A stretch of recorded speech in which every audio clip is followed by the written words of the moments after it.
Bueno, vamos a arrancar bueno, como en todas las clases, vamos a arrancar con un repaso de lo que vimos en la anterior. Luego vamos a abordar lo último que tenemos de contenido. Mañana tenemos nuestra evaluación final, que al final de la clase vamos a explicar cómo va a ser, ¿sí? Vamos a estar presencial, así que cualquier cosa allí vamos a ver si le voy a pedir algunas cositas, ¿verdad? Tener un papel en blanco, un bolígrafo, cosas así muy básicas. Más de eso no vamos a necesitar. Bueno, en las últimas clases estuvimos viendo, al final de la clase, estuvimos viendo dos pensadores que son ya más cercanos a estos tiempos. Por tanto, cuando analizan la sociedad como sistema, ¿cuál es el sistema social al que ellos se están refiriendo? Se están refiriendo siempre a la sociedad capitalista, moderna, liberal, pero ellos hablan de ya una modernidad, una sociedad moderna o posmoderna, otros le llaman la hipermodernidad, y Bauman la llama la modernidad líquida, ¿verdad? Entonces empecemos por allí, retomando con Bauman, aquí tenemos unos cuadritos, un par de cuadritos para referirnos en específico al planteamiento de Zygmunt Bauman y Byung-Chul Han, de quienes tomamos algunas de sus ideas para tratar de entender la educación en el sistema social, en la forma como se manifiesta en su actualidad. Bauman, primero que nada, recordemos, hacía digamos, podemos usar el término no del más feliz, pero podemos decir comparación. Él marca unas diferencias entre lo que fue la modernidad como la parte más avanzada de la sociedad liberal del siglo pasado, y nos planteaba que le llamaba una modernidad sólida. Es decir, había estructuras sociales que eran más estables y duraderas, versus la sociedad actual, la modernidad líquida, que es como la bautiza, que tiene estructuras flexibles, cambiantes e inestables. A su vez, estas estructuras tienen sus manifestaciones en en los diferentes círculos donde se desenvuelve la vida normalmente, en las diferentes instituciones y también en las valoraciones de las personas, ¿verdad? Las ideas que uno tiene, las nociones de comprensión principal que una persona desarrolla a lo largo de su vida, que también se manifiesta de un modo distinto en esta modernidad líquida. Muy importante cuando se refiere al trabajo, a la vida misma, él también habla de aquellos empleos estables, de trayectoria de vida, por tanto, previsibles. Nosotros tomamos, por ejemplo, como ejemplo, una persona que ingresa a un puesto de trabajo a los 19, 20 años, 21 años, antes incluso o después puede ser, pero un momento que ingresa tiene más o menos un recorrido futuro de mediana certeza, en el sentido que va a pasar años trabajando en una fábrica, en un negocio, en una empresa, se va a jubilar luego de 25 o 30 años, y si bien no es una vida demasiado cómoda, no deja nunca su lugar de origen de clase, ¿verdad? O es el propietario de los medios de producción, o es una persona que vende sus capacidades laborales a los dueños de esos medios de producción. No pasa por allí el cambio. Sí, lo que observa es que en la modernidad líquida hay empleos más precarios, las trayectorias en el mundo del trabajo, las trayectorias profesionales, laborales, son trayectorias discontinuas, es decir, terminan y vuelven a empezar permanentemente, y esto genera un ambiente y un clima de incertidumbre, es decir, uno no sabe qué le espera más allá en la vida.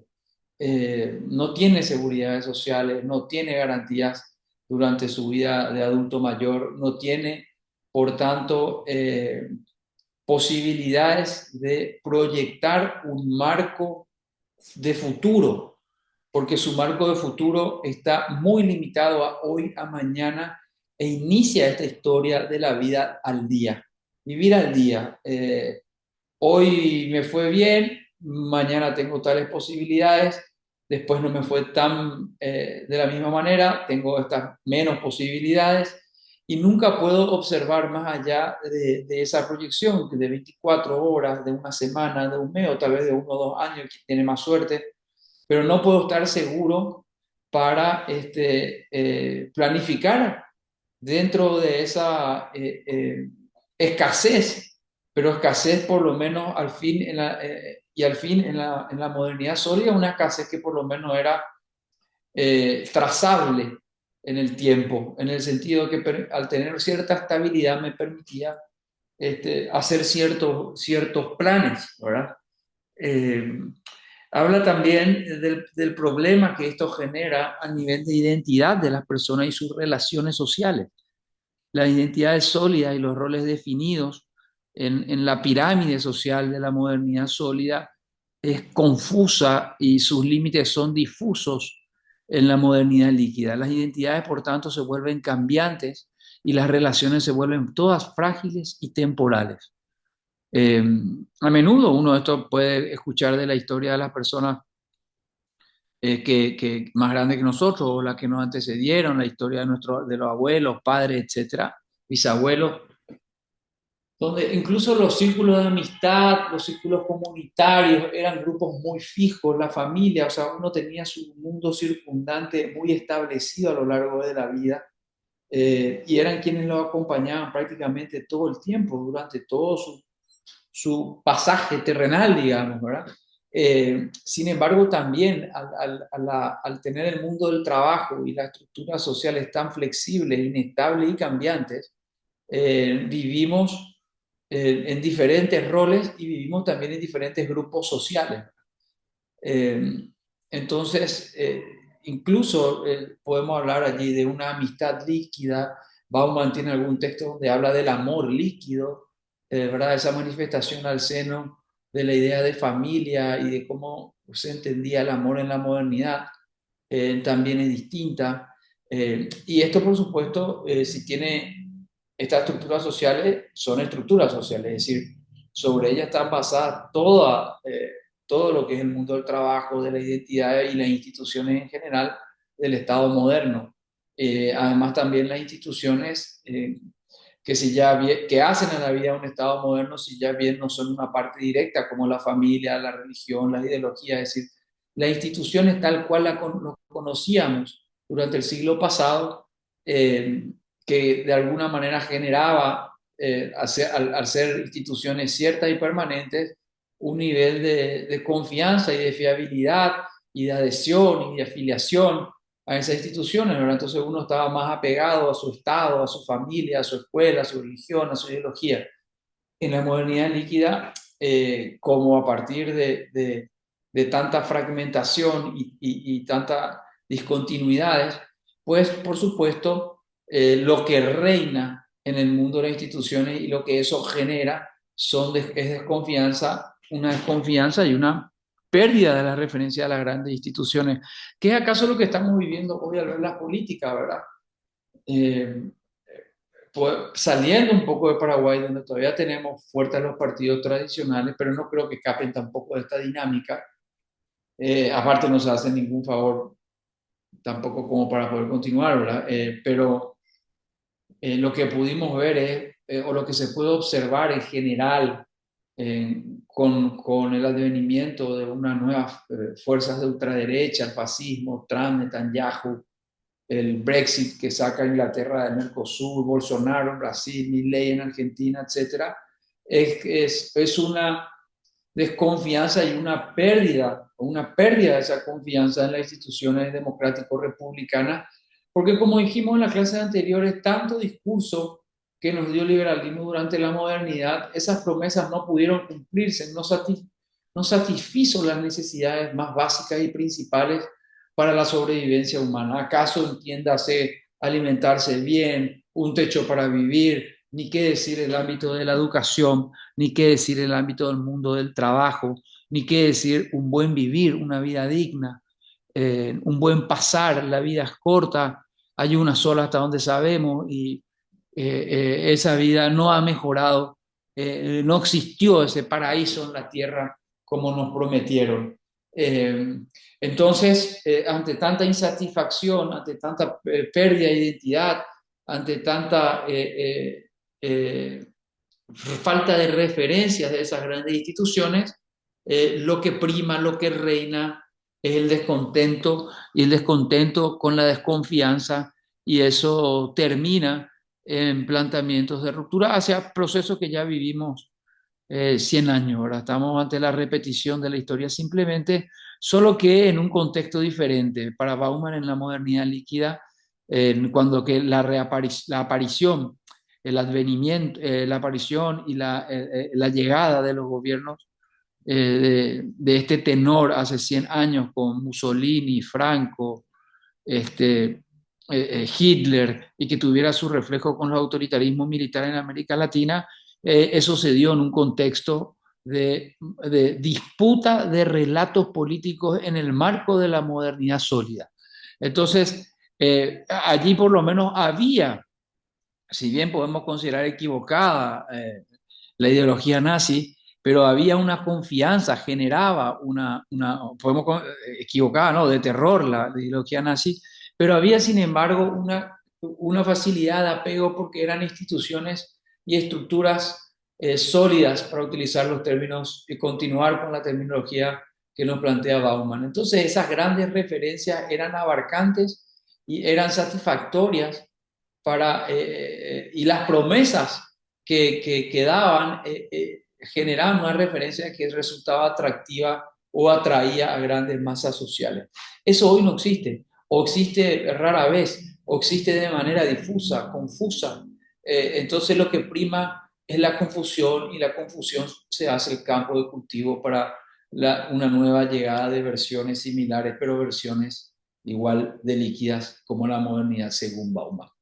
Eh, Esto tiene que ver, por supuesto, con los valores, la seguridad, la permanencia, la previsibilidad, eh, que son absolutamente distintos en estos tiempos. Y además porque alguien antes tenía lo que creía, lo que consideraba que estaba bien, eh, tenía una razón moral, una justificación moral, podía estar equivocado o no, pero seguía eso a lo largo de su vida. Sin embargo, ahora esos valores son igual de inmediatos, igual de cambiantes, ¿verdad? Son una persona pasa del sentido común, para usar el término que estuvimos viendo en estas clases, pasa muy fácil de un extremo a otro y por tanto es o termina siendo, como señalábamos recién, con facilidad adherido a ideas ultraconservadoras o reaccionarias. ¿Cuál es su repercusión en la educación? Y bueno, vimos que en la modernidad sólida la finalidad era la de formar ciudadanos. Ciertamente, acá no hay que olvidar lo que habíamos hablado de Bourdieu, de Foucault, y muchos otros pensadores de esa época, pero estos dos ejemplos, estos dos autores de referencia que tomamos en nuestras clases, en el sentido de que era un ciudadano controlado, un ciudadano disciplinado, un ciudadano que reproducía, un ciudadano que no generaba una conciencia crítica, pero todo eso, sin embargo, no generar una conciencia crítica es un valor, constituye un valor a fin de cuentas, porque el valor es la continuidad y la continuidad era muy clara. La finalidad era entonces formar ciudadanos, transmitir cultura, reproducir cultura, si se quiere, conocimientos estables y valores, todos con el fin del control social y el disciplinamiento y el adoctrinamiento, diría Foucault, pero eran estables. En la finalidad de la educación en la modernidad líquida, en estos tiempos, está total y absolutamente enmarcado en la idea de desarrollar competencias para adaptarse a cambios constantes y al mercado. Como el mercado también es mucho más cambiante. La forma de adquisición, imagínense ustedes simplemente un ejemplo, la forma de adquisición de mercancías, lo cambiante que es. A ver, antes nosotros, ¿cuánto duró el cambio al oro, el trueque como sistema de intercambio de mercancías? cuánto duró el oro, la moneda acuñada, cuánto duró el papel moneda, los billetes, cuántos años, cuántas décadas duraron, han desaparecido. Ahora tenemos monedas digitales, criptomonedas, los pagos que son absolutamente todos por vía digital, pagamos con QR, con el teléfono, podemos andar sin sin un solo billete en el bolsillo. Eh, Su manifestación concreta en un depósito de banco también son números, no existe físicamente. ¿Cuánto ha cambiado eso y cuánto más va a seguir cambiando? Todos los años conocemos algo nuevo, conocimos la tarjeta de crédito, la tarjeta de débito, conocimos después el pago con el teléfono, después tenemos las cuentas de los bancos, después tenemos Mango, después tenemos Giros Tigo, después tenemos y una serie de formas que van cambiando y determinando el mercado financiero que a su vez determina el mundo de los capitales y del consumo de las mercancías. Y lo que consumimos, usábamos el ejemplo de los vehículos antes, ¿verdad? Un vehículo que compramos era para tener toda la vida, o cambiarlo dos veces en la vida, o cambiarlo una vez en la vida. Sin embargo, los vehículos ahora, desde el momento de su fabricación, están pensados en que se cambien muy rápido. Y pensemos en los teléfonos. Nosotros compramos un teléfono y pensar que ese teléfono nos dure toda la vida es absolutamente irreal, y eso no tiene que ver con una cuestión de la resistencia al material de fabricación del teléfono, sino que el teléfono se vuelve inapto para la naturaleza del mercado. Es decir, si nosotros hoy tenemos un Nokia 1100, ese telefonito gris con negro que a mí me gustaba mucho porque fue el primero que trajo linternita, y me parecía un teléfono súper útil porque tenía linterna. Con ese teléfono manejarme hoy día para el mundo de intercambio de mercancías es imposible, porque no podemos hacer un pago con QR, porque no podemos hacer una transferencia, porque no podemos utilizar Mango, porque no podemos hacer girotiro, porque se volvió inútil, obliga a la masa social a una nueva adquisición de la tecnología de última para poder incorporarse al mercado. Y estos cambios constantes del mercado, pues, producen, moldean el fin último de la educación actual. Eh, eh, no es que el mercado no haya moldeado la educación en la modernidad anterior, en la modernidad sólida, lo hacía, pero era estable. Ahora cambia cada semana, cada mes, cada año. Cuando nosotros apenas aquí en Paraguay, en San Ignacio, en Pilar, en Santa Rosa, en San Juan, nos estamos adaptando a un modo de intercambiar mercancía con la tecnología actual, ya en algún lugar del mundo se está fabricando, se está inventando una nueva tecnología que va a hacer que esto que nosotros hacemos hoy en un par de años vuelva a ser obsoleto y tengamos que volver a realizar cambios, que significa volver a adquirir cosas, que significa más consumo, que significa más cambios constantes en nuestra vida, porque el mercado así lo marca. Podemos hablar así de un mercado líquido, un mercado cambiante. Por supuesto que el conocimiento, ese conocimiento que se impartía en la modernidad sólida, era un conocimiento con fines duraderos. Vuelvo a decir, era con fines de control social, era con fines de reproducción social, era con fines de disciplinar, de adoctrinar, pero eran duraderos. Lo que vos aprendías servía 10, 15, 20 años. Lo que hoy tenemos que aprender no es práctico al día siguiente, lo mismo que con el uso de las tecnologías es tan sensible, ¿verdad?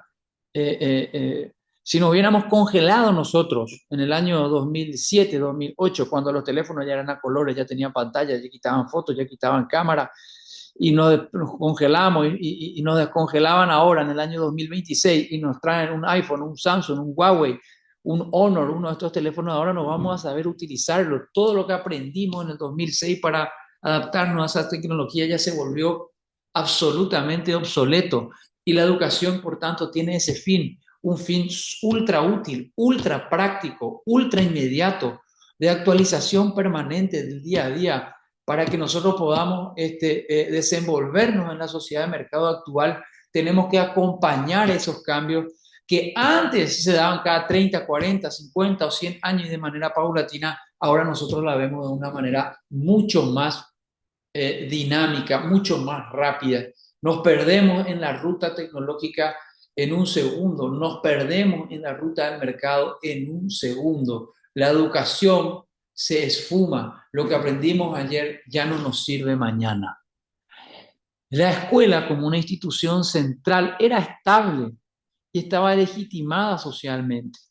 Hoy no tiene la centralidad que tiene antes. Hoy la escuela libra una batalla enorme contra otros frentes de influjo, de flujo de información, por la cual nuestros chicos, nuestras chicas reciben un montón de información en Internet, empresas, plataformas, etcétera, que tienen mayor capacidad de alcance y repetición que la escuela tradicional. La escuela está en una suerte de intento de amoldarse a las nuevas normas y dinámicas del mercado. Y lo peor es que la solución es planteada, digamos, mayoritariamente o predominantemente, es justamente una escuela que se adapte rápido a eso, y no una escuela que trate de no solamente impartir conocimientos útiles para el mercado y para que podamos sobrevivir en el mercado, sino que imparta conocimientos también para la vida. La escuela también en la modernidad y ahora la escuela como un lugar de inculcar valores. Y es muy difícil, porque esos valores son demasiado inestables y cambiantes, ¿verdad? Eh, el rol del docente plantea algo interesante, Bauman. Dice, el docente ya no puede tener el rol de el lugar, y esto se nota perfectamente, ¿verdad? No, no tiene más el lugar de la escuela disciplinaria de Foucault. Es prácticamente un mediador, un guía que tiene que acompañar procesos excesivamente flexibles, a su vez de que es víctima de esa cantidad de cambios, ¿verdad? Aquel aprendizaje lineal, planificado, de largo plazo, esos programas, nuestro librito de semillita para aprender a leer, ha perdido total y absoluta vigencia. El aprendizaje es mayoritariamente informal, es fragmentado, y así lo es a lo largo de la vida. Se nota como un chico que tiene más posibilidades de tener información de muchos lados, no solo de la escuela, no solamente de los padres, no solamente de la familia, no solamente de esas instituciones que, como bien estudiamos, cuando estudiamos tanto a Foucault como Bourdieu, moldeaban el modo de pensar de la vida. Es decir, nos decían, nos daban a nosotros, nos brindaban un conjunto de valoraciones para entender la dinámica de la vida y cómo teníamos que desenvolvernos en ella. Repito, siempre bajo la idea de control, disciplina y reproducción que ya estudiamos. Nunca nos enseñaron a ser críticos y a tratar de cambiar las cosas, pero por lo menos nos enseñaban de una manera planificada y con un programa a largo plazo. Ahora eso no es una contradicción permanente con el continuo incesante mundo de la información que viene ahora de múltiples agentes, como cuando usamos el ejemplo el otro día de la comunicación. Antes, para enterarnos de las noticias, decíamos, veíamos los noticieros centrales, ahora las noticias nos llegan por de múltiples fuentes. Uno podía no estar de acuerdo con la editorial de un medio, puede estar de acuerdo con ABC, puede no estar de acuerdo con Última Hora, no estar de acuerdo con La Nación, podía no estar de acuerdo con Canal 9, con Telefuturo, con lo que decían allí, pero por allí pues llegaba la información. Es cierto, como no nos enseñaban a tener un pensamiento crítico, no nos enseñaban a pensar, nosotros consumíamos eso de manera directa y sin hacer ningún tipo de cuestionamiento crítico. Pero ahora es mucho peor porque seguimos sin hacer un cuestionamiento crítico. Pero es peor porque la información no es centralizada, es brutalmente descentralizada, salvajemente fragmentada. Es decir, nos llevan múltiples informaciones sobre un mismo tema. Eso vivimos traumáticamente con el COVID y después del COVID, cuando nos llegaban todo tipo de información de cuentas falsas, de cuentas. Vivimos un mundo ultra informado, ultra informal también. Y eso es lo que nos espera a lo largo de la vida. Entonces, aquella idea integradora de la educación y del mito que hablamos, ¿verdad? Cuando estudiamos meritocracia y Sanders, aquella idea de la modernidad sólida que planteaba que con nuestro esfuerzo podíamos escalar socialmente, aquello de la movilidad social ascendente, eso se volvió todavía mucho más incierto. Las adaptaciones ya no pueden ser colectivas, con sindicatos, centros de estudiantes, hay una ultra individualización metodológica para este mundo incierto y cambiante. Esto según Bauman. Vimos después, hablamos el otro día de este otro señor, un coreano, Byung-Chul Han de Corea del Sur, que tiene su formación académica y todo su trabajo de investigación y pensamiento en Alemania. Él nos dice que esta sociedad líquida, que esta sociedad moderna, y después ya le llama postmoderna, ¿verdad? Y después ya le llama hipermoderna, es una sociedad de constante presión, exigencia, competencia y estimulación salvaje. La educación se mide permanentemente por resultados y competencia de productividad. Los estudiantes y los docentes se exigen siempre más. Hay que mejorarse, hay que destacar, hay que capacitarse, hay que rendirse. Eso abre un mundo al mercado de la educación, a la educación como mercancía, porque estamos plagados de universidades que ofrecen títulos, diplomados, especializaciones, etcétera. Entramos en ese rigor de ultracompetencia y compramos la mercancía llamada educación sin parar para competir con el otro. Se valora el éxito individual, la idea de la cooperación, la idea del trabajo mutuo, está absolutamente subyugado ante el predominio total y autoritario del individualismo. Un trabajo individual vale más, un pensar. El hombre puede por sí solo, la mujer puede por sí sola. No hay una idea de cooperación, la idea de que juntos es mejor y más fácil llegar a un objetivo. Nos plantea también Han la hiperestimulación y superficialidad, el exceso de información, esto que acabamos de señalar con Bauman, el exceso de información, pantallas y tarea reduce la atención profunda y capacidad de pensar críticamente. ¿Qué significa esto, señoras y señores? Este señor nos recuerda a Hannah Arendt en su texto La condición humana, nos recuerda a Aristóteles, nos recuerda a Sócrates, nos recuerda a aquellos griegos y nos dice, hemos perdido la vida contemplativa, no tenemos un segundo en la vida para sentarnos a pensar en profundidad un fenómeno o social, o sentarnos a pensar a profundidad en nosotros mismos, o descansar en la vida o en la familia. No hay momento reflexivo, o no hay ningún solo momento reflexivo. Lo único que hacemos es recibir información, procesarla en el sentido de la productividad, es decir, cómo convertimos eso en una ventaja en la feroz competencia que tenemos todos contra todos. Por supuesto que esto anula toda capacidad de pensar críticamente. Antes nos adoctrinaban para no pensar críticamente. Ahora nosotros vivimos una dinámica de autoexplotación y nosotros mismos no evitamos la capacidad de pensar críticamente. Así como antes, pero ahora en otra dinámica aún peor, la educación es instrumental. Se enseña única y exclusivamente lo que es útil para el mercado. Y como el mercado es súper cambiante, no nos queda tiempo para atender las otras cosas que acabamos de señalar con Bauman. La formación humana misma, la ética, la estética, los valores, la moral, la idea de la crítica. No podemos. Por supuesto que vivimos totalmente cansados, absolutamente cansados. La escuela y la universidad reproducen estrés, sobrecarga y miedo al cansancio. Entonces, vemos una universidad que sigue siendo y una escuela que sigue siendo, como dijeron ya Bourdieu y Passerón, hace 60 años sigue siendo reproducción social, pero ahora nos sentimos auténticamente exhaustos. ¿Cuáles son las consecuencias? Dice Han. Un sujeto totalmente agotado, sin tiempo para la contemplación, sin tiempo para el silencio, sin tiempo para desear hacer otra cosa en la vida. Solamente podemos pensar y todos nuestros deseos se basan en el consumo.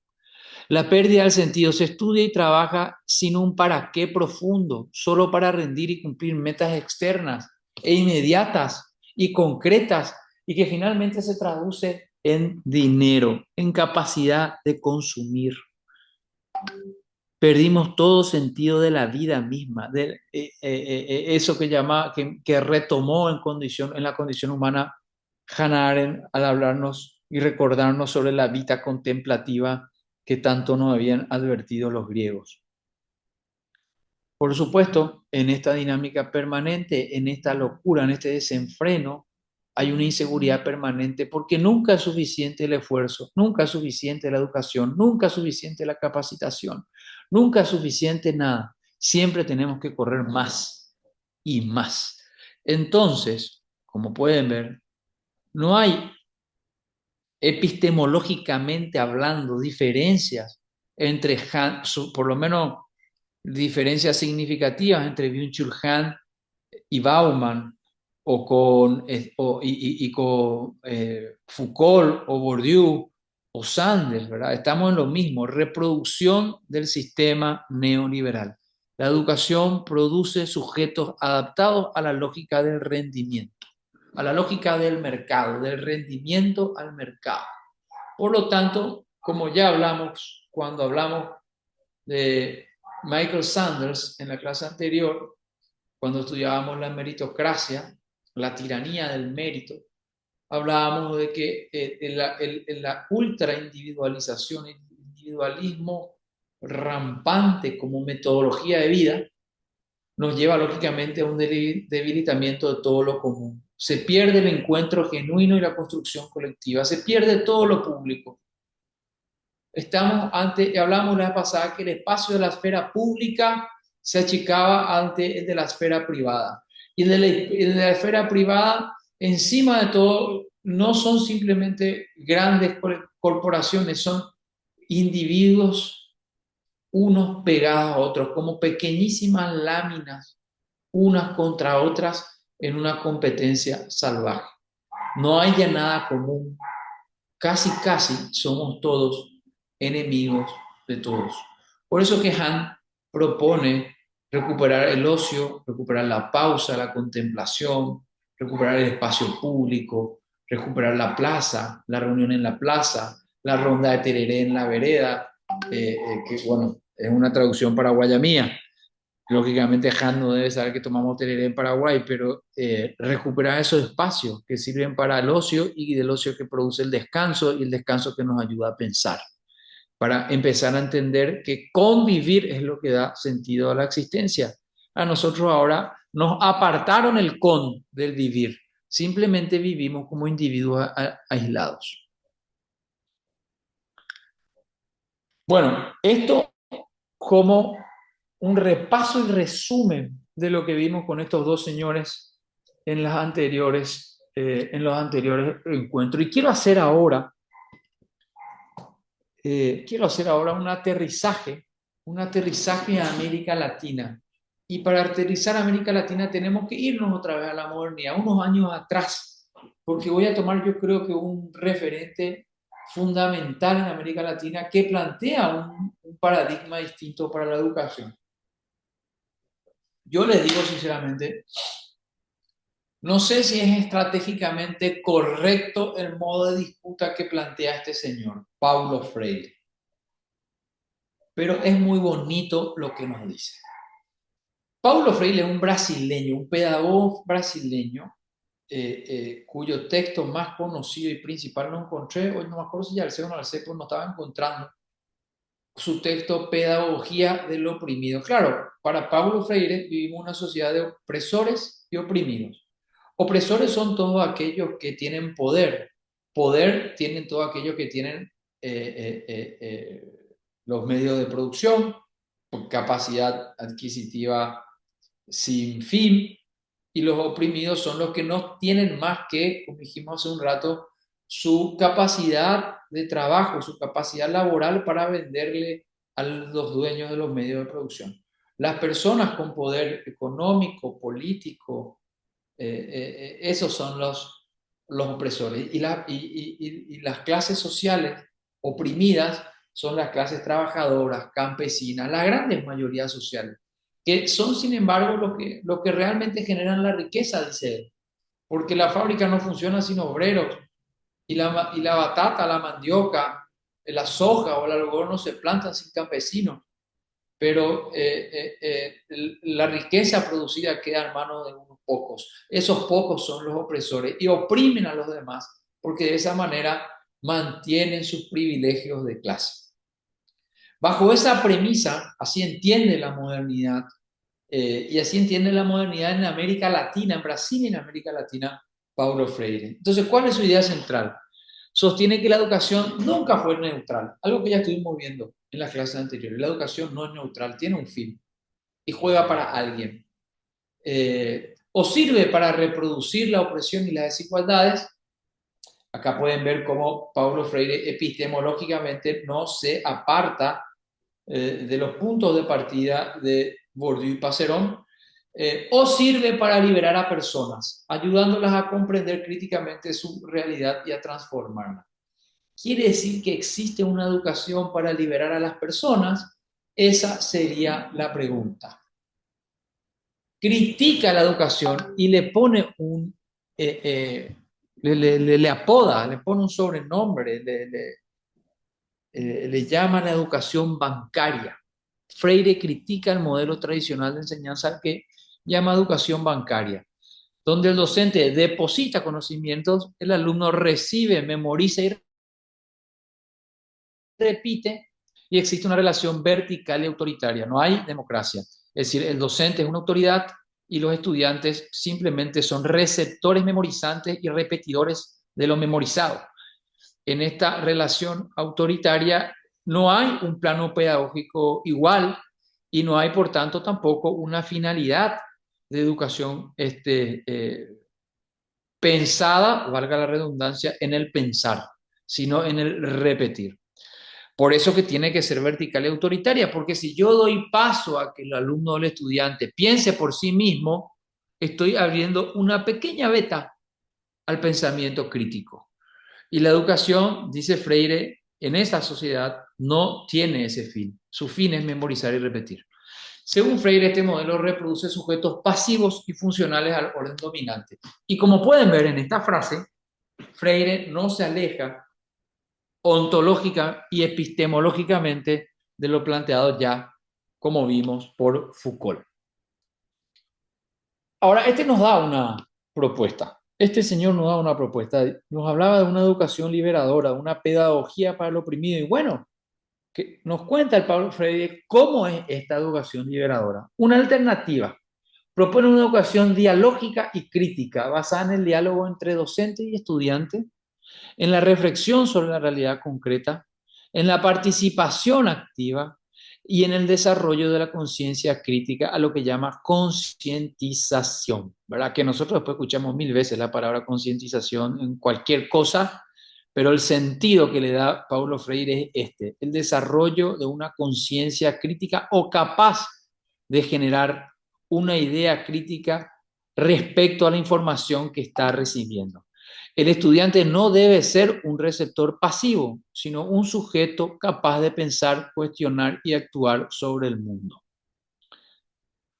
Su relación entre educación y transformación social. ¿Qué dice Freire sobre la relación entre la educación y la transformación social? Aprender implica leer el mundo. ¿Qué quiere decir con leer el mundo? Comprender. ¿Por qué pasa esto? No simplemente asumir que lo que pasa es natural y así siempre será. Preguntarse por qué pasa esto. Y si nos preguntamos por qué pasa esto, vamos a tener una respuesta, nos vamos a dar una respuesta. Y esa respuesta puede ser disruptiva. La educación debe ayudar a reconocer injusticias y desigualdades. El conocimiento tiene que tener una dimensión ética y política. Acá una consideración y una discusión que siempre tengo con colegas de la docencia o de la academia, ¿verdad? Están quienes plantean que la academia tiene que estar totalmente separada de la política. Y yo le podría dar una beta de discusión cuando entramos en el sentido partidario, ¿verdad? O sea, La política no tiene que, como ocurre en Paraguay, no tiene que coloradizarse, porque hay una transferencia de la ética colorada a la educación nacional. La ética y la moral del mundo, de la estructura del Partido Colorado, se transmite por la vía del Ministerio de Educación y sus escuelas a el resto de la sociedad. Por eso que siempre ganan, por eso que no es simplemente una cuestión de preventela y clientela. Hay una ética transferida en el modelo educativo que se repite y se repite y se repite, y del cual, como no hay conciencia crítica, no nos damos cuenta. Entonces, creo que del sentido partidario, sí, la educación tiene que apartarse, sí, a eso llamamos política, pero acá Freire se refiere a otra cosa. Política es involucrarse en el funcionamiento de nuestra sociedad, de nuestro país, tiene una educación para que la gente se meta en política, no para y para que la gente piense políticamente, no para que deleguemos en otra gente ese accionar que al final define cómo vamos a vivir. Porque si nosotros no nos metemos en la política sí se mete en nosotros, porque define las cosas que podemos hacer y no podemos hacer. Por eso la educación puede convertirse en una práctica de libertad y transformación social. Es lo que dice este señor Paulo Freire, ¿verdad? Y sus ideas, por supuesto, están en las pedagogías críticas cuando nosotros estamos aquí en la Universidad Nacional de Pilar bajo un programa académico crítico, está Freire en todo, en cada palabrita, en cada texto, en cada letra, ¿verdad? La educación popular como un modelo también, ¿verdad? La educación fuera de la institucionalidad típica, esa educación de alfabetización que llega a la comunidad, que vos no le convocás a una escuela, a un edificio, la institución no está directamente ligada a una cuestión estructural edilicia, al ministerio, a la escuela, al colegio, el liceo, sino que la educación se imparte ahí mismo en la comunidad y en función también a la realidad social de esa comunidad y a lo que esa comunidad espera. El rol que veía él, hoy casi ya no vemos, pero veía en ese momento los movimientos sociales y comunitarios, y bueno, una suerte de inclusión y democratización educativa. Hay una idea de Freire de que la educación puede jugar un rol de transformación en el sistema social. De todo lo que vimos ahora, le vimos a los europeos, le vimos a los coreanos, ahora que vemos a alguien de nuestros terrenos, alguien de Latinoamérica, este nos trae una propuesta, nos dice que la educación puede transformar este sistema social que considera injusto al ser un sistema social compuesto por opresores y oprimidos, cuando que no debía existir según nos plantea. Eh, bueno, acá ya vamos a entrar todavía más localmente al plano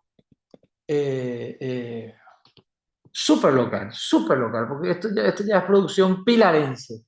El señor Víctor Ríos, tiene un texto el señor Víctor Ríos, que fue publicado por la Universidad Nacional de Pilar justamente, en donde que se titula la educación como un derecho, ¿verdad? Y la educación como un derecho se contrapone directamente con la idea de la educación como una mercancía. Víctor plantea en ese texto la necesidad de un cambio en el presupuesto epistemológico de la educación nacional. La educación no tiene que ser ya entendida o no debe partir desde la idea de que es una mercancía. La educación tiene que considerarse un derecho, un derecho. ¿Qué es lo que estamos viviendo nosotros ahora? Estamos perdiendo derechos. Con el advenimiento de las nuevas ultraderechas, nos están quitando derechos. En Paraguay nos están quitando derechos, en Argentina nos están quitando derechos, en Brasil nos quitó derechos Bolsonaro. Nos están quitando derechos. Está quitando derechos en Italia, están quitando derechos en Inglaterra, conquistas que ya teníamos nosotros como derechos. Ahora se vuelven todas productos de mercantiles, productos de consumo, y por tanto el que puede, y entre comillas, se merece, porque hizo mérito para merecerse, puede tener educación, tal o cual educación, tal o cual casa, tal o cual trabajo, tal o cual cosa. Entonces, vivimos en la lógica del mercado hace mucho tiempo y la educación vive en la lógica del mercado hace mucho tiempo, durante toda la modernidad y durante esto que Bauman llamó la modernidad líquida o la sociedad tardomoderna, como dice Hahn, o la hipermodernidad, como dicen ahora los papers académicos actuales. Nunca salió y escapó, por lo menos en Occidente y en nuestro país, la educación de ese modelo educativo que parte con el presupuesto epistemológico de que la educación es una mercancía, ¿verdad? Es una mercancía. El conocimiento está valorado única y exclusivamente por su rentabilidad económica. Si no me sirve, no vale. Por eso, por eso ocurre un fenómeno que nadie observa, ¿verdad? Pero eh, ¿cuánto se enseña filosofía en la universidad? Hablamos de esto creo que en la primera o segunda clase. ¿Cuánto se enseña epistemología u ontología? Nada. ¿Cuáles son las carreras más recurridas en este momento? Administración de empresas, contabilidad, en Paraguay carreras vinculadas al agro, derecho, por supuesto, siempre porque hay que defender después todas esas propiedades y todos esos bienes. Es decir, está todo enfocado en la lógica del mercado, lo cual hace y reproduce todo lo que vimos a través de los referentes académicos europeos, reproduce la desigualdad social, deteriora la calidad educativa y mantiene el deterioro, lo impulsa y empeora la desigualdad social en nuestro país. La educación deja de orientarse a la formación integral, a la búsqueda del conocimiento, a una ética, a un conjunto de valores para, en un sentido colectivo, construir una sociedad, una nación, para responder a los criterios modernos de eficiencia, productividad y lucro. Esto, como pueden ver aquí, Víctor Ríos, que no sé si leyó a Sanders, porque en este texto no está citado, ¿verdad? Seguramente que sí, pero no lo usó como fuente aquí, pero está utilizando los mismos términos que Michael Sanders en la tiranía del mérito. Nos está hablando de la educación bajo los criterios de eficiencia, productividad y lucro. ¿Qué hacemos ante esto? Y aquí también, en Paraguay, en nuestra tierra, el señor Víctor Ríos nos propone que el Estado tiene la responsabilidad central en garantizar el acceso universal y equitativo. Él se remite al texto constitucional, porque nuestra Constitución garantiza la educación hasta el nivel secundario, ¿verdad? La educación debe promover ciudadanía, pensamiento crítico y justicia social. Claro que sí, totalmente de acuerdo. A lo largo de las clases que estuvimos viendo, pueden ver que aquí no se aleja de lo que estuvimos hablando. Esto es planteamiento del paradigma sociocrítico puramente. Eh, eh, eh, Aprender no es consumir un servicio, sino ejercer un derecho vinculado a la dignidad humana. Esa es la educación entendida como derecho, ¿verdad? Ahora, cuando yo hago esta última frase, menciono esto, me suena hasta romántico, me suena hasta irreal y poco convincente. ¿Por qué? Porque vivo en la sociedad del mercado, en la hipermodernidad capitalista. Entonces, no me suena romántico querer estudiar para adquirir conocimientos, aprender, reflexionar, pensar. Me suena muy romántico y la vida es muy material, ¿verdad? Y está separado lo romántico de lo material en el sentido de que tengo que llenar mi heladera más tarde y para llenar mi heladera más vale que me aprenda un oficio rápido que ponerme a pensar críticamente en cómo cambiar la sociedad. Consecuencia del modelo mercantil, lo resumimos acá así, en algunos pocos puntos el texto de Víctor Ríos. Exclusión educativa y social, segmentación entre la educación para rico y pobre, esto ya conversamos bastante en varios ejemplos de la vida práctica, real, que tuvimos hablando en las clases anteriores. El debilitamiento de la educación pública, también hablamos de esto, la educación pública en Paraguay es una vergüenza total, es lamentable, es decadente. La privada en niveles de escuela y colegio incluso preescolar, es demasiado superior y esto no es casualidad, eso es adrede, eso es una estrategia y es cierto lo que dice Víctor Río, porque Víctor Río tiene este texto muy enfocado en el rol del Estado en particular, ¿verdad? No, no tan abstracto que nosotros estamos hablando del sistema social, él está hablando del Estado, ¿verdad? Incluso yo creo, tenemos la materia, la educación, su interrelación, la interrelación entre la educación y el Estado, ahí se profundiza mucho más este punto, porque el enfoque es desde el rol del Estado en este texto de Víctor Río, y dice, el Estado no puede ser un promotor de este tipo de educación que debilita la educación pública y eterniza, eterniza la desigualdad social, eterniza una sociedad de ricos y pobres. Tiene que jugar un rol de igualación. Y para jugar un rol de igualación no basta con construir escuelas, no basta con tener más profesores, hay que construir una conciencia crítica. La enseñanza está reducida a una capacitación laboral. Así textual nos dice Víctor Río. Es lo que yo entiendo de su texto. Hay una pérdida del sentido humanista y democrático de la labor del educar. ¿Qué propone?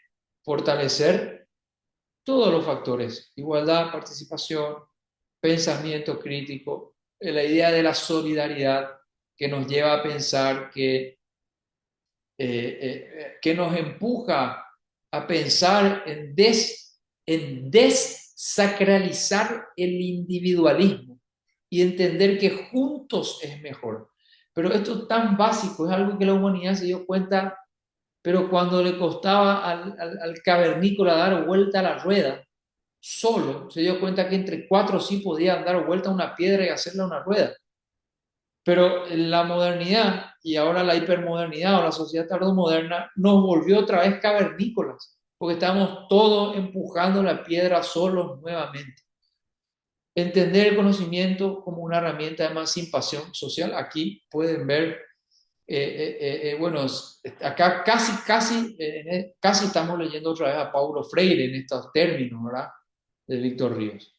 En síntesis, Ríos define una educación pública inclusiva, emancipadora, concebida como un derecho y no como una mercancía. En conclusión, mis queridas compatriotas y mis queridos compatriotas, vivimos en la sociedad de las mercancías, que pasó por diferentes fases. La modernidad, esa modernidad tradicional, clásica, que Bauman llamó también sólida, y la modernidad actual, él la llamó líquida y otros le pusieron otros nombres, pero una modernidad que es todavía más exigente que la anterior en el marco de una sociedad de mercado cada vez más brutal y más salvaje que fragmenta la sociedad. Vivíamos una sociedad de clases, es cierto, y seguimos viviendo una sociedad de clases sociales, es cierto, de opresores y oprimidos, como dice Freire, es cierto, pero además ahora vivimos en una sociedad abocada totalmente en el más profundo individualismo, lo que hace a que los opresores ya no nos juntemos a reclamar nuestros derechos, lo que hace que los pobres no se den cuenta que son pobres por el sistema social, sino que crean que son pobres por su propia culpa, por su propia responsabilidad, y le lleva, como decía Sanders, a quienes tuvieron la suerte y viven de clase media o clase alta, a justificar esa desigualdad diciendo, él es pobre porque se lo merece, yo soy rico porque lo merezco. Esa es la sociedad en la que vivimos actualmente y la educación en este sistema social es una educación para la reproducción, para el control social, para el disciplinamiento, para que no aparezca la conciencia crítica y para que exacerbemos la idea de que esta sociedad es un conjunto de individuos que tienen que competir entre sí y nunca cooperar, que cada uno se tiene que arreglar solo, en detrimento incluso del otro, y que nunca cooperemos para salir adelante. Y con estas conclusiones, abordamos el contenido pretendido. Como les manifesté desde el comienzo, tenemos unas clases, tenemos unas 10, 12 clases, entonces lo que hacemos es trabajar conceptos titulares, ¿verdad?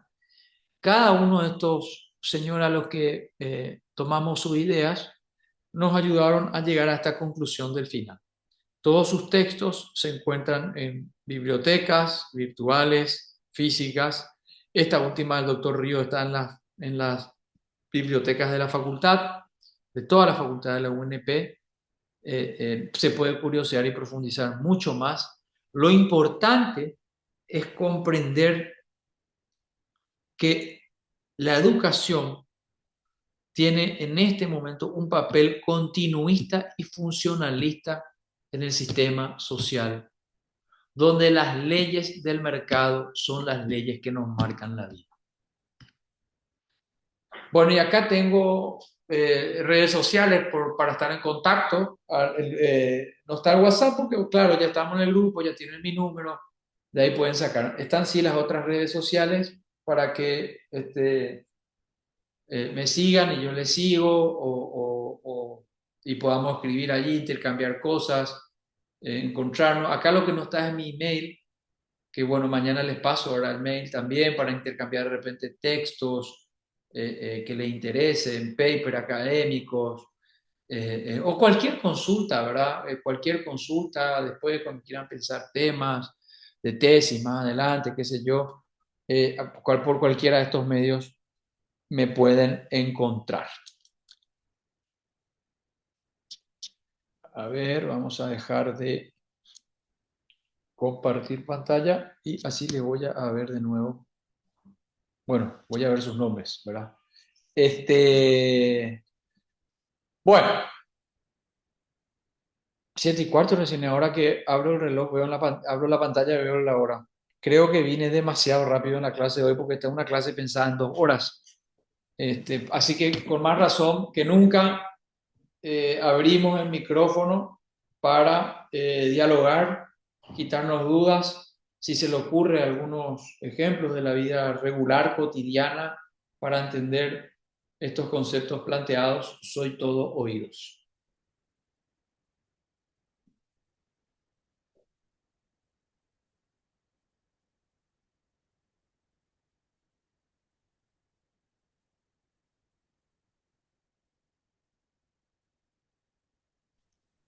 Buenas tardes, doctor. ¿Cómo está? Todo bien. No, y justamente esta semana se le vio al doctor Ríos defendiendo a una de las jueces. Creo que fue imputada y no se le mostró todavía el acta fiscal y salió el ministro con otros dos también a defenderle, ¿verdad? A la magistrada. Y creo que no, se mostró muy compañero, se mostró de una forma que no se solía ver, porque nunca prácticamente vimos un ministro que se pronuncie de esa manera, ¿verdad? Y a Mm, mí me gustó. Es decir, el doctor Víctor Ríos realmente está demostrando que lo que está enseñando está él mismo sobrellevando con hechos. Y da gusto realmente ver por lo menos algo excepcional, porque la verdad que no es común. Está realizando varios cambios acá, por ejemplo, en Misiones, él le pidió a los abogados, a los jueces también que le escuche a las partes, que les dé esa oportunidad, que no sea como antes, que por ejemplo los jueces no se tenía acceso a los jueces, ¿verdad? Que le escuche a las partes y que a partir de eso puedan fallar. Y eso no quería comentar. sí, sí, sí, bueno, lo que siempre uno espera es que Hola, profe. Buenas uno sea noches para coherente con lo todos. que dice. Hola Fátima, adelante. Sí, quería nomás adherirme a la compañera también, a lo que está expresando en estos momentos. Sí, yo también vi eso, la defensa que hizo el doctor Víctor Ríos con respecto a la jueza. Yo en realidad lo que capto es de que él defendió el procedimiento, porque eso es lo que no tienen en cuenta. Acá no precisamente es la persona, sino los principios de la Constitución que establecen el principio de inocencia, ¿verdad? Que se viola Bus de Semilla no hay en San constantemente. Ignacio ahora le di. Solo en Y Santa Rosa hay eso. pues solamente quería también colaborar en En lo que ella dijo, doctor. Ujú. No, claro, yo vi también. Es que yo Fátima, soy abogado Fá- litigante, así que sigo sí, permanentemente. compañera, Yo vi pero también. eso es lo que te digo, compañera, por más de que se estén violando los derechos de alguien, pues es raro, nomás te digo, que ver que interactúen ante la sociedad de esta manera, te digo.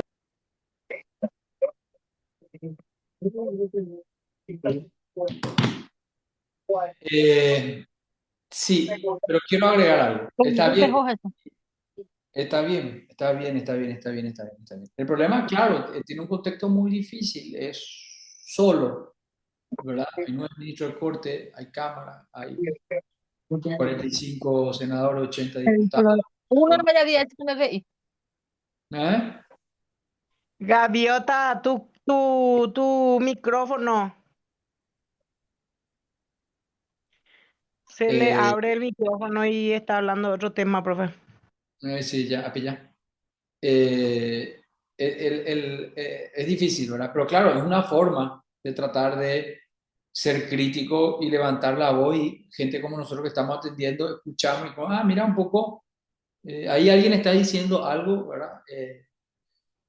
Es súper importante, porque es un farolito que se prende en medio de la oscuridad, muy importante, totalmente importante. Ahora, no quiero desviarme porque vamos a entrar en un tema del mundo del sistema de justicia que podemos estar acá en un grupo de terapia más o menos hasta el lunes. Entonces, no quiero que parezca que corto el tema, ¿verdad? Simplemente quiero decir que eh, es muy importante que una voz crítica se levante, porque como vuelvo a decir, es una luz que ilumina el camino, ¿verdad? En un camino, en un bosque oscuro, en un monte oscuro, en una ruta oscura, donde no sabes, te perdés de norte, sur, este, oeste, una luz que sale y vas a caminar hacia esa luz. Entonces, una voz crítica es una luz. Buenas noches, profe. Hola María. Quería nomás dar mi acotación sobre el tema de que, como dice el doctor Víctor Ríos, donde critica la educación como mercancía. En ese caso, por ejemplo, nosotros en estos días salió que el Ministerio de Educación y Ciencia iba a estar dando aportes o becas o ayuda económica a los alumnos. Mm. eh, Salió el título de diario así, ¿verdad? O sea que en la información salió así que se le iba a estar dando aportes económicos a los alumnos. Y me estaba haciendo recordar de que en la educación media nosotros tenemos, o sea que teníamos en este caso alumnos que no asistían más a clase. Y ahora que salió esa información, muchos alumnos en esta semana aparecieron nuevamente, ¿verdad? ¿Por Mm. qué? Porque pienso que ellos, o sea que eso es lo que hoy en día se ve, ¿verdad? Que la educación como mercancía, porque ellos están, de ese lado, ellos están queriendo, los padres, generar dinero o algo por el estilo, ¿verdad?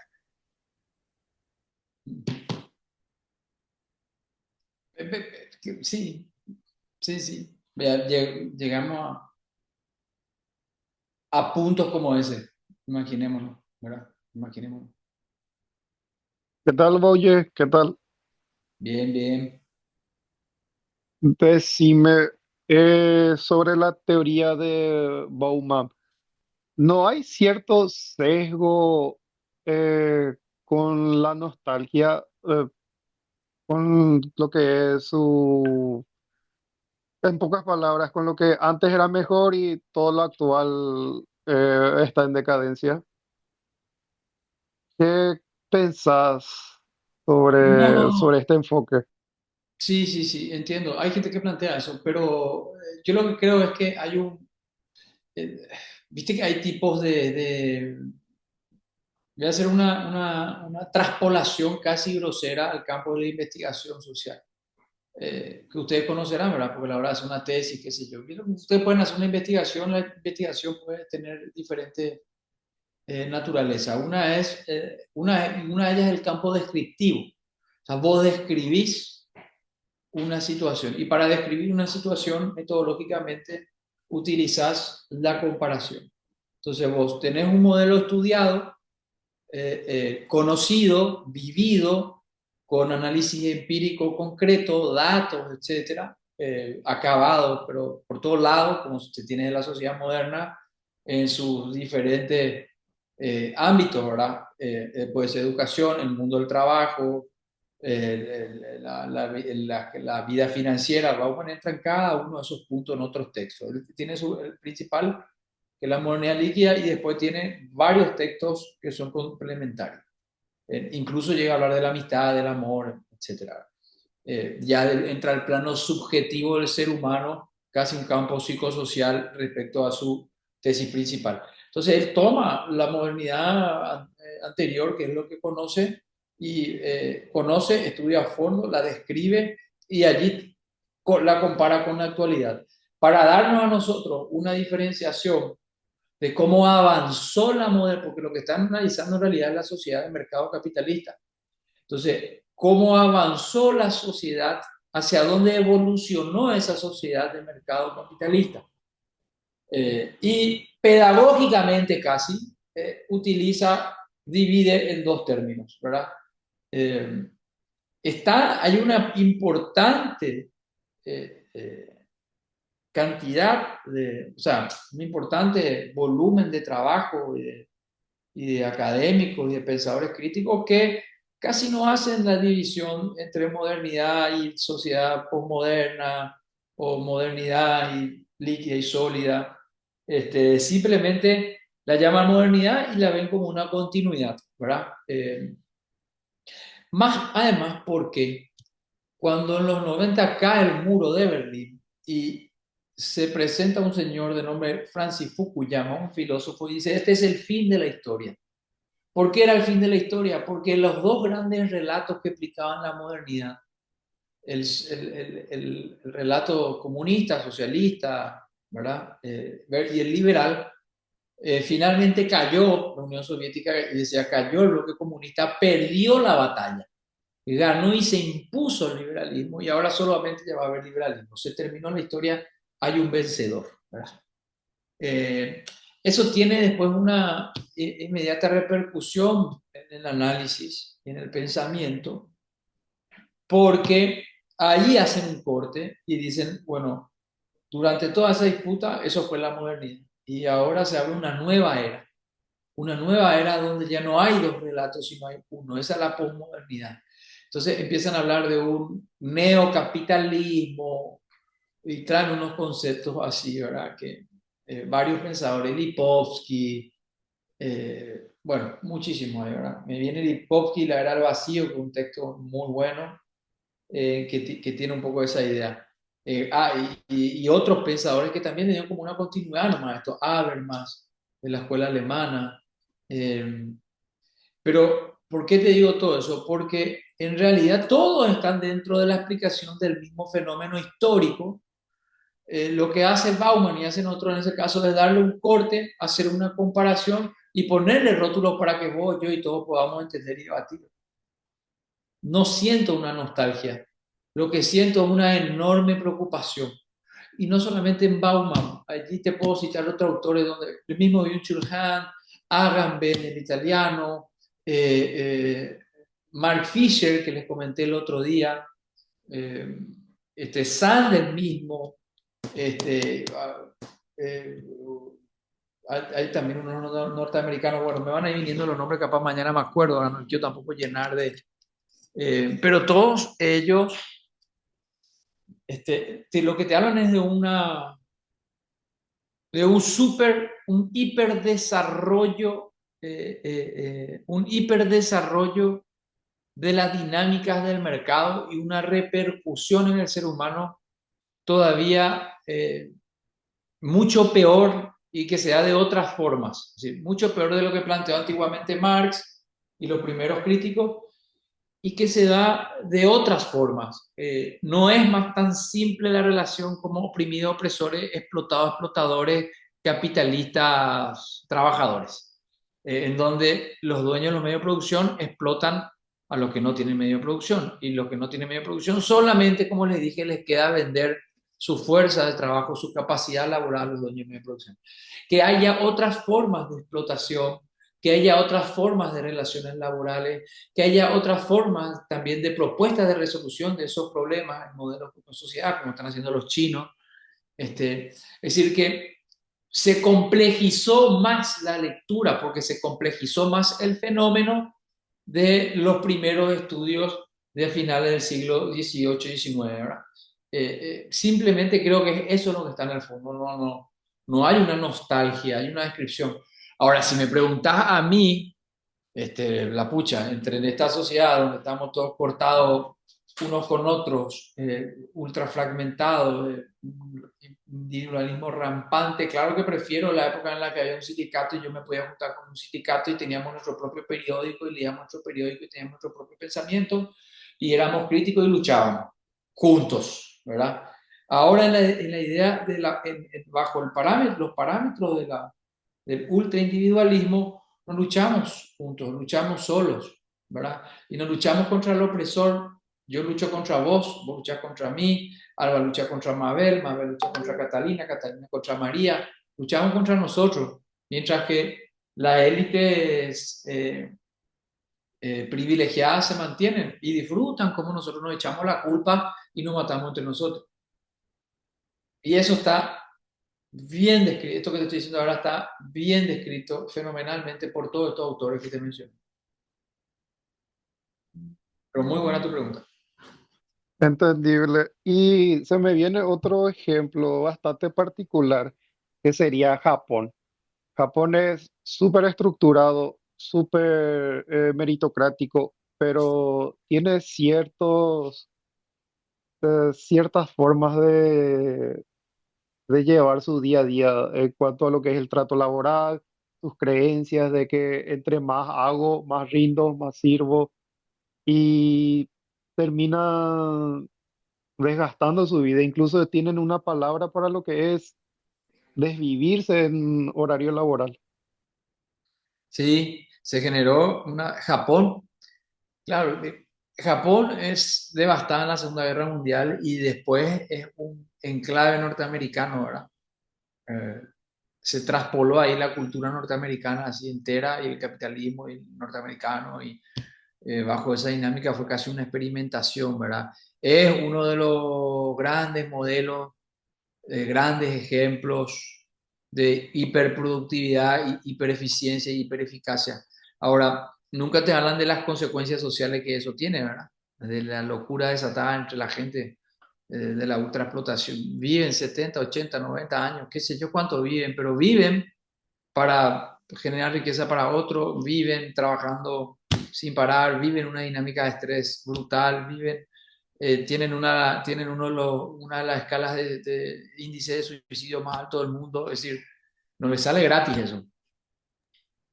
Aplicaría entonces lo que es la modernidad líquida con ellos.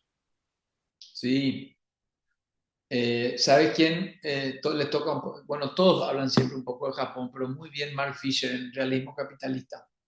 Porque él estaba muy preocupado en ese texto, muy preocupado por las consecuencias morales y psicológicas, psiquiátricas, si querés, de las personas, ¿verdad? Ahí es que él dice, trae unos datos y nos cuenta que los índices de suicidio son los más altos conocidos, los que tenemos ahora, ¿verdad? Con la salvedad, como les dije la vez pasada, que no conocemos los suicidios de antes. Pero Japón es, claro, es uno de esos datos más alarmantes, ¿verdad? Y toca eso.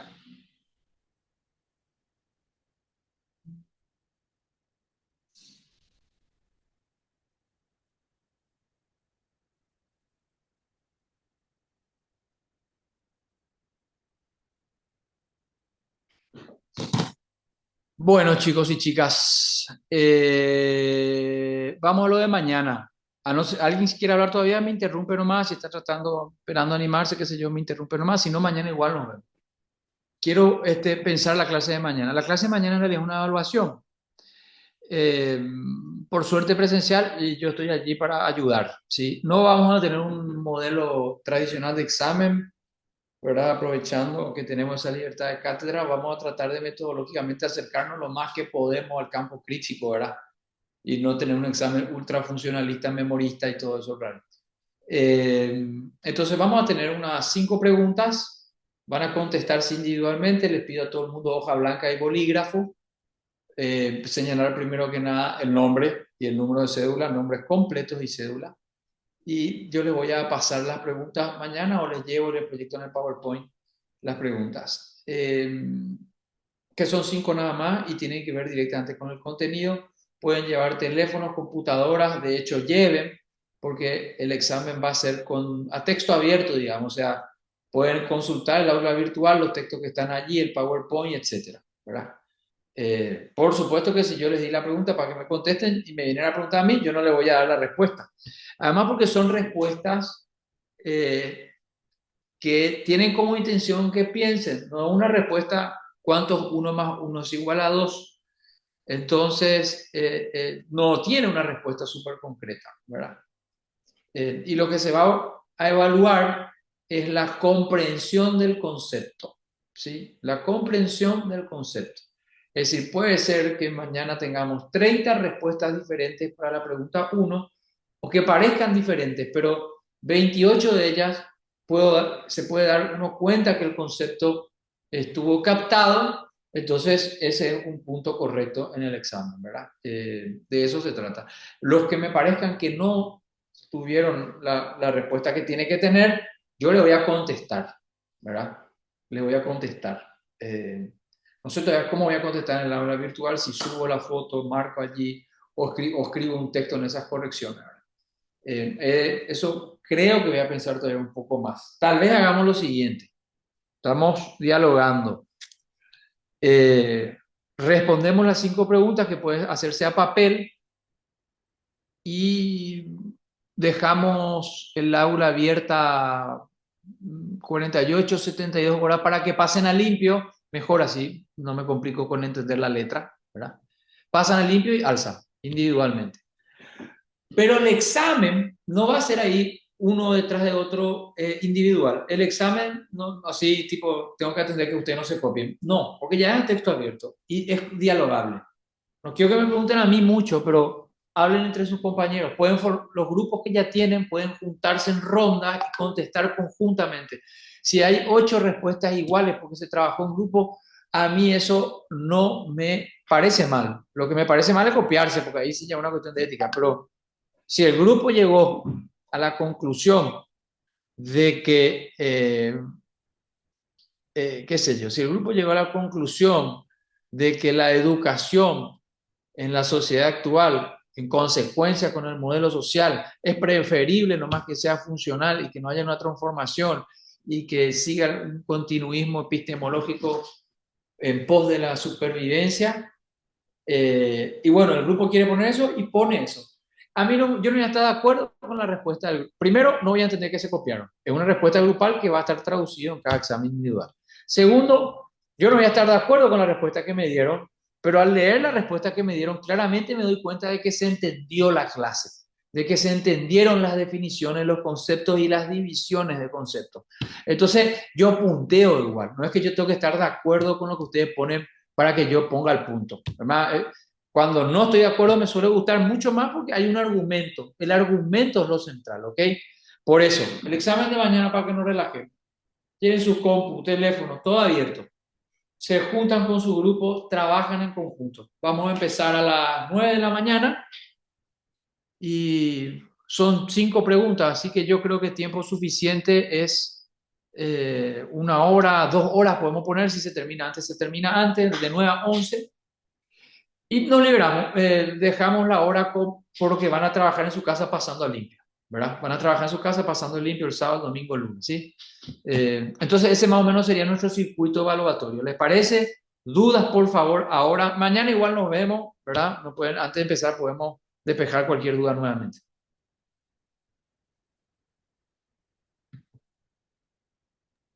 Está todo muy claro, doctor, se entendió demasiado bien. ¿Sí? Sí, profe, es clarísimo. Yo Entonces, qué entendí que va a suerte. estar bien difícil mañana y que le hicimos algún mal y disculparnos, profe, por ese mal. No, no, no, no, no, no, no, no, no, no, no, no es Te una cosa digo ni no, siquiera. profe. Lo que estuvimos acá conversando y pudieron prestar atención no tienen que tener ningún problema, pero ningún problema, ¿verdad? Ningún problema. Sí, también, mañana le voy a resaltar algunas cosas, ¿verdad? Por ejemplo, no vayan a copiar y pegar el PowerPoint o copiar y pegar un pedazo del texto de, de Bourdieu como respuesta, ¿verdad? Quiero la reflexión. La reflexión es lo que se evalúa. La reflexión y la comprensión del concepto. Eso es lo que se evalúa, ¿verdad? Bueno, eso. Y mañana vamos a estar hablando más. Tampoco quiero que me hagan una Biblia, ¿verdad? Hay que responder, hay que hacer síntesis. Hacer síntesis es el otro ejercicio difícil porque requiere abstracción, ¿sí? La respuesta fácil, copiar, pegar, preguntarle a ChatGPT. ChatGPT es lo único que está prohibido, ¿eh? Inteligencia artificial no me pongan y le voy a pillar demasiado grande si me ponen. Es lo único, porque ahí ustedes no van a pensar, van a pedir, asistirse de ello. Entonces yo quiero que piensen. La reflexión es importante. Y le decía, responder breve implica síntesis. La síntesis significa primero comprender y luego un proceso de abstracción que no tenga que permitir resumir en la idea central y plasmar eso ahí en un pequeño texto. Ese ejercicio es poderosamente crítico, ¿verdad? Eso es conciencia crítica. Entonces, ese es un ejercicio para hacer conciencia crítica. Entonces, de eso se trata el examen. Son pocas reglas las que tenemos, así que mañana nos vemos, no hagan trampa. Nos vemos a las 9, 9 menos cuarto.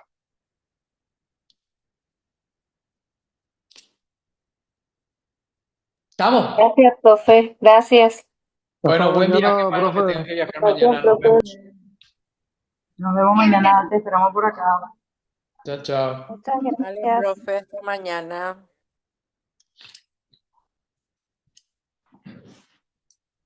Hasta mañana.